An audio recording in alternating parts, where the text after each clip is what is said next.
የመቀሌ ጎንደር አርባ ምንጭና ባህር ዳር ዩኒቨርሲቲዎች የያዝነው የ2018 የትምህርት ዘመን ራስ ገዝ ለመሆን የሚያደርጉትን ጉዞ የሚያጠናክሩበት እንደሆነ ወደ ገለጹበት ዝርዝር ጥንቅራችን ይሆናል በማስከተል ምናልፈው የዩኒቨርሲቲዎቹን ፕሬዝዳንቶች ያነጋገራቸው ሪፖርተራችን ብሩክ አስቀናው ለዚህ የትምህርት ዘመን እያደረጉ የሚገኙትን ዝግጅትም ጠይቋቸዋል። ወደ ጥንቅሩ እንወስዳቸዋለን።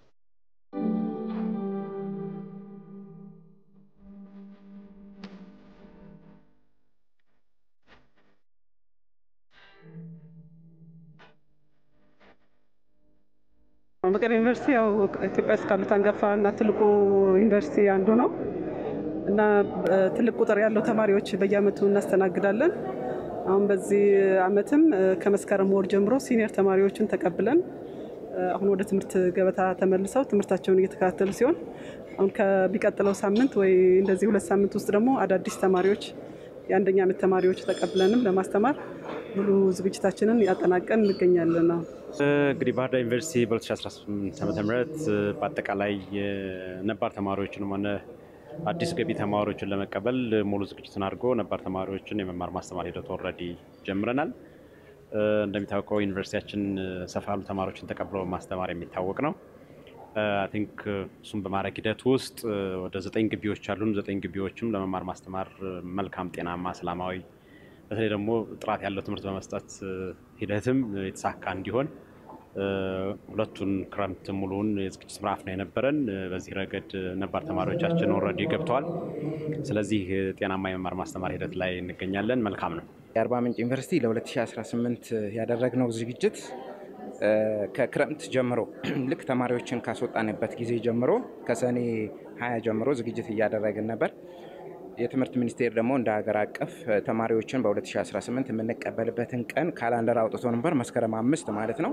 ስለዚህ በዛው መሰረት ተማሪዎቻችንን መስከረም 5 አስገብተን ዛሬ እንግዲህ 3ኛ ሳምንታቸው ክላስ ከጀመሩ ትምህርት በአግባቡ እየተካሄደ በሰላም እየተካሄደ ነውና ዝግጅታችን እንግዲህ ተማሪዎች በአግባቡ እንዲማሩ መምህራን መመደብ፣ አስፈላጊውን ግብአቶች ማሟላት፣ ለተማሪ የሚያስፈልጉ የምግብ ሌሎች አስተዳደራዊ ጉዳዮችን ጨርሰን ዛሬ ተማሪዎቻችን 3 ሳምንት ትምህርት ከጀመሩ ማለት ነው። ተማሪዎቻችን ሲገቡ የሚያስፈልጓቸው የተለያዩ ግብአቶችን በማሟላት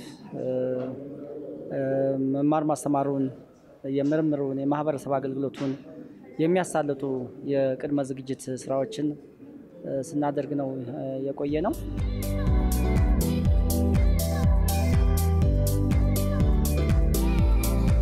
ያው እንደሚታወቀው መቀሌ ዩኒቨርሲቲ በክልሉ በነበረው ሁኔታ ትንሽ ወደ ኋላ የቀረባቸው ጉዳዮች አሉ።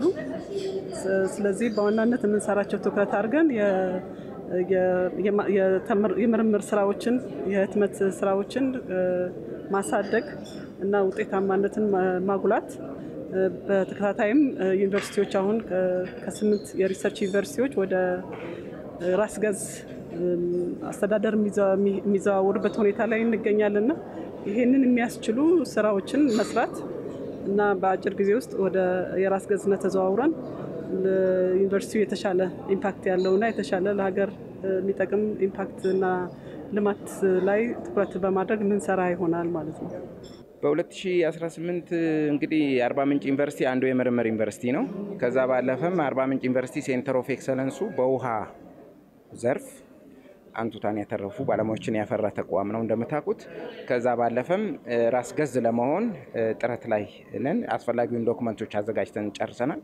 ስለዚህ በትምህርት ጥራት ላይ በምርምር ላይ እንደ ምርምር ዩኒቨርሲቲ ማለት ነው ሀገርን የሚጠቅሙ ምርምሮች ከምርምሮቹ ደግሞ የፖሊሲ ዶክመንቶች እንዲወጡ ለማድረግ ቅድመ ዝግጅት አድርገን ስራችንን ጀምረናል። በዋናነት በሁሉም በምንሰጣቸው ተልእኮቻችን ላይ ጥራት እንዲመጣ የምንሰራቸው ስራዎች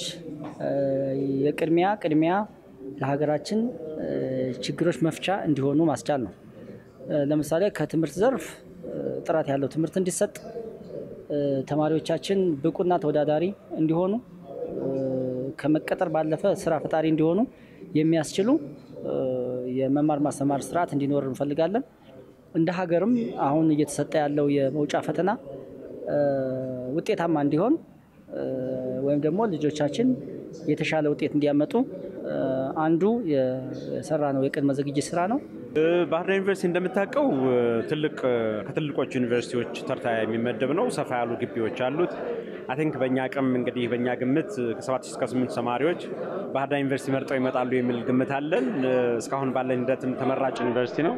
ስለዚህ ሰፋ ያለ ቁጥር ተማሪዎች ባህር ዳር ዩኒቨርሲቲን በአንደኝነት መርጠው እንደሚወጡ ተስፋ እናደርጋለን።